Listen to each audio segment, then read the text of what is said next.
Perayaan Natal dan Tahun Baru Nataru 2024 dipastikan akan berdampak pada kunjungan wisatawan ke Bali.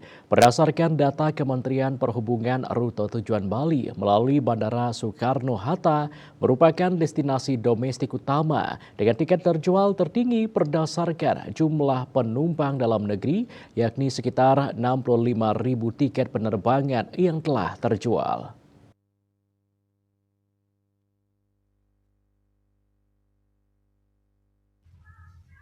Hal ini pun diantisipasi Bandara Igusti Ngurah Rai Badung. General Manager Bandar Udara Internasional Igusti Ngurah Rai, Handi Heryuditiawan menyatakan pihaknya mengantisipasi terjadinya peningkatan jumlah penumpang, terlebih di masa ini bertepatan dengan masa libur sekolah dan cuti bersama.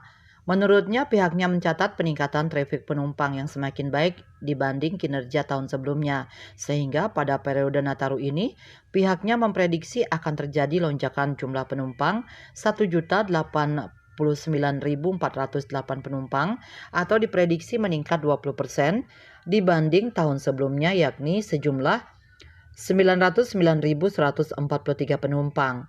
Disinggung jumlah penumpang saat ini, Handi menjelaskan bahwa sudah terlihat kenaikan penumpang harian yang dilayani.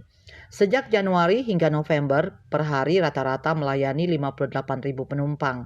Dikatakan pergerakan pesawat udara di periode Nataru juga diperkirakan akan meningkat sebesar 43% dari 6.079 pergerakan pesawat udara di periode Nataru 2022 menjadi 8.674 pergerakan pesawat udara yang diperkirakan akan dilayani pada periode Nataru 2023.